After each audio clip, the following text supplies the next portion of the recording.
Kaleshwaram project పూర్తిగా intact ఉందని, సుందిల్లా అన్నారం బ్యారేజ్లు ఎక్కడ ఏ చిన్న లోపం లేకుండా ఉన్నాయని, అన్ని పంపు హౌజులు కూడా నడుస్తానికి సిద్ధంగానే ఉన్నాయనే విషయం ఇవాళ సెంట్రల్ వాటర్ కమిషన్ ఇచ్చిన రిపోర్ట్తో తేలిపోయింది. బీఆర్ఎస్ పార్టీ మొదటి నుంచి ఏదైతే చెప్తుందో, చెప్పడమే కాదు ప్రాజెక్టులను సందర్శించి కేటీఆర్ గారు కన్నెపల్లి పంప్ హౌస్ ప్రారంభం చెయ్యండి, నీళ్లు ఉన్నాయి, ఇక్కడ ఇంటాక్ట్ ఉంది, పంప్ హౌస్ నీళ్లు పోయడానికి సిద్ధంగా ఉంది, మీరు బటన్ నొక్కితే. సునీల్లా అన్నారం ప్రాజెక్టులు కూడా బ్యారేజీలు కూడా మంచిగా ఉన్నాయి, మేడిగడ్డ బ్యారేజ్తో సంబంధం లేకుండా నీళ్ళు తీసుకోవచ్చు అనే విషయాన్ని కళ్ళకు కట్టినట్టుగా చూపించిండ్రు, చెప్పినరు రాష్ట్ర ప్రభుత్వానికి, ప్రజానికానికి. దాదాపు 2 నెలలు దాటింది. కానీ ఇప్పటివరకు కూడా రాష్ట్ర ప్రభుత్వం చెప్పిన అబద్ధమే చెప్పుకుంటూ తెలంగాణ రైతాంగాన్ని, ప్రజల్ని మోసం చేసుకుంటూ వచ్చింది. ఒక లేనిదాన్ని సృష్టించి ఎన్డీఎస్సీ అనుమతి లేదని ఒక అబద్ధం చెప్పి ప్రజల్ని మోసం చేయాలని చెప్పి చూసింది. కానీ వాళ్ళ తేటతెల్లమైంది. రాష్ట్ర ప్రభుత్వం చెప్తుంది పూర్తిగా మోసపు మాటలు, అబద్ధపు మాటలు. కేవలం కరెంటుకు ఖర్చు అవుతుందని చెప్పి ఆ కరెంటు ఖర్చు పెడితే మాకు దాంట్లో కమిషన్లు రావు అని చెప్పి పూర్తిగా కమిషన్లకు అలవాటు పడ్డ ఈ ప్రభుత్వం లక్షలాది ఎకరాలకి నిలవకుండా ద్రోహం చేస్తూ ఉంది.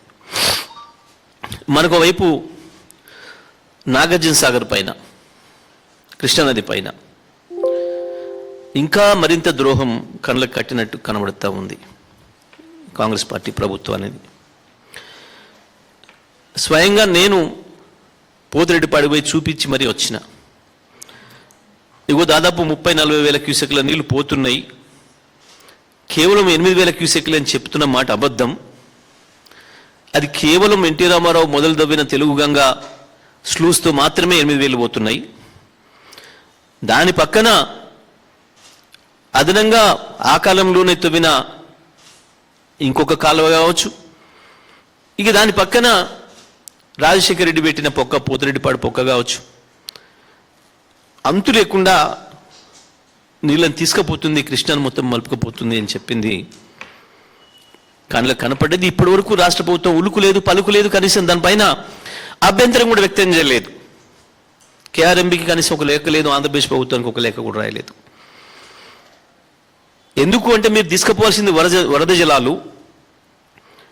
వరద జలాలు వచ్చినప్పుడు మాత్రమే పోతిరెడ్డిపాడు గేట్లు లేపాలి. వరద జలాలు అనంటే శ్రీశైలం ప్రాజెక్టు నిండి ఓవర్ఫ్లో అయిన తర్వాత, నాగార్జున సాగర్ కూడా పూర్తిగా నిండి 585 అడుగులకు వచ్చిన తర్వాత, 310 టీఎంసీలు నిండిన తర్వాత గేట్లు లేపి నీళ్లు సముద్రానికి వదలాల్సి వచ్చినప్పుడు మాత్రమే వరద జలాలు అవుతాయి కృష్ణాలో. అప్పుడు మాత్రమే పోతిరెడ్డిపాడుకు నీళ్లు తీసుకుపోయే హక్కు ఉంది ఆంధ్రప్రదేశ్కి. ఇంత స్పష్టంగా ఉన్నది చట్టం.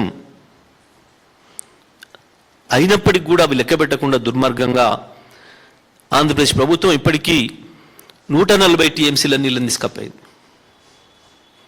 140 టీఎంసీలు ఆనాడు రాజశేఖర రెడ్డి కట్టిన అక్రమ ప్రాజెక్టులు ఏవైతున్నాయో మొత్తం 250 టీఎంసీలు నింపడానికి కావాల్సిన ప్రాజెక్టులు, పెన్నా బేస్లో ఉన్న ప్రాజెక్టులను మొత్తం నింపుతున్నారు. దాని ఫలితంగా సాగర్ నిండకుండా ఇప్పటికీ కొంత వెలితి కనబడుతుంది. ఆ నీళ్ళు ఆ 140 టీఎంసీలు కనుక సాగర్కి వచ్చి ఉంటే ఈ పాటికి సాగర్ ఓవర్ఫ్లో అవుతుండే. ఇప్పుడు ఆల్రెడీ 170-175 టీఎంసీలు ఉన్నాయి. ఆ 140 కలిపితే 310 అవుతుండే, 585 అడుగుల లెవెల్కి వస్తుండే. కానీ తెలంగాణ ప్రభుత్వం యొక్క ద్రోహం వల్ల, మోసం వల్ల ఇవాళ కృష్ణా రైతాంగం నష్టపోతుంది. మా ఎడమ కాలువకు కావచ్చు, మా లో లెవెల్ కెనాల్కి కావచ్చు, ఎస్ఎల్బిసి అని పేరు చెప్తున్న హై లెవెల్ కెనాల్ కావచ్చు, వీటన్నిటి కింద ఉన్న రైతాంగానికి ద్రోహం చేస్తూ ఉంది ఈ రాష్ట్ర ప్రభుత్వం, ప్రత్యేకించి నల్గొండ జిల్లాకు సంబంధించిన ఇద్దరు మంత్రులు కూడా. ఈ పంట పండుతుంది, ఈ పంట వేయండి, దీనికి విత్తనాలు మేము అమ్ముతున్నాం, దీనికి సరిపోయే ఎరువులు స్టాక్ పెడుతున్నాం, దీనికి సరిపోయే క్రిమిసంహారక మందులు ఇస్తాం అని చెప్పిన మాట లేడు.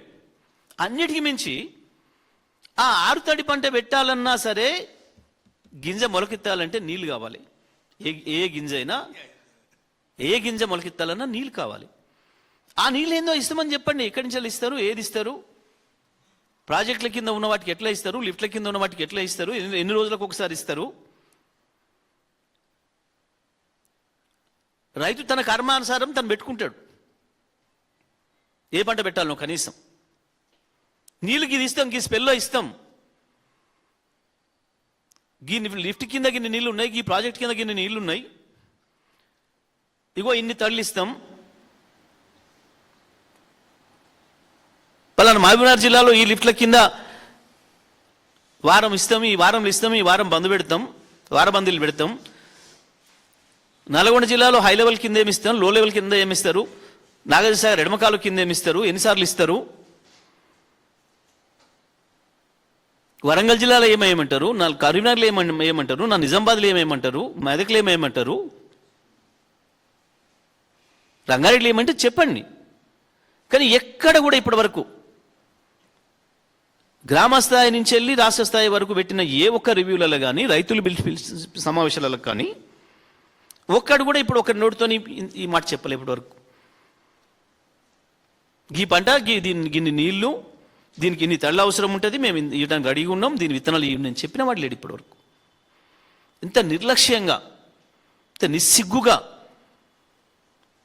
ప్రవర్తిస్తుంది ప్రభుత్వం. కాబట్టి మేము డిమాండ్ చేస్తూ ఉన్నాం బీఆర్ఎస్ పార్టీ తరఫున, వెంటనే ఇప్పటికైనా బుద్ధి తెచ్చుకొని కన్నెపల్లి పంప్ హౌస్ ప్రారంభం చేయాలి, సునీల్ అనడం ద్వారా నీళ్ళు తీసుకురావాలి.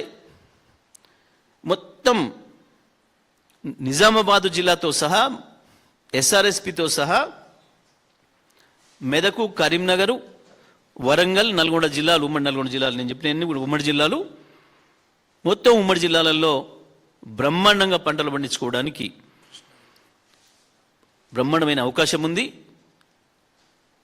రెండో పంటకైనా ఆరుతడి పంటలు వేస్తారా, వరి వేస్తారా, రైతులు నిర్ణయించుకుంటారు. దానికి సరిపోయే పద్ధతుల్లో ప్రభుత్వం ప్రణాళికను ప్రకటించాలి. అదేవిధంగా కృష్ణ పైన నాగార్జున సాగర్లో నీళ్లున్నాయి, నాగార్జున సాగర్ ఎడమ కాలువకు పూర్తి స్థాయిలో నీళ్ళు ఇవ్వచ్చు. లో లెవెల్ కెనాల్, వరద కాలువ అని పిలుస్తారు, లో లెవెల్ కెనాల్ కూడా నీళ్ళు ఇవ్వచ్చు. ఎందుకంటే దానికి మేమున్న నాడే పంప్ హౌస్ పూర్తి చేసినాం. స్వయంగా జానారెడ్డి గారి సమక్షంలోనే ఆనాటి మా ఇరిగేషన్ మంత్రి హరీష్ రావు గారు నేను ప్రారంభం చేసినాం. లో లెవెల్ కెనాల్ 5 సంవత్సరాలు పంటలు పండించినాం. ఆ ఎస్ఎల్బిసి అని చెప్తున్న హై లెవెల్ కెనాల్ ఏదైతే ఉందో దాని కింద కూడా ఇప్పటికి రైతులకు నీళ్ళు ఇస్తలేరు. దేవరకొండ ప్రాంత రైతాంగం కూడా ధర్నాలు చేసే స్థితికి వచ్చిండ్రు. అక్కడ కూడా నీళ్ళు ఇవ్వాలి. మహబూబ్నగర్ జిల్లాలకు కూడా ఏ లిఫ్ట్ కింద నీళ్లు ఏ పద్ధతిలో ఇస్తారో, ఎట్లా ఇస్తారో ప్రభుత్వం సరైన ప్రణాళికను ప్రకటించాలని చెప్పి మేము డిమాండ్ చేస్తూ ఉన్నాం.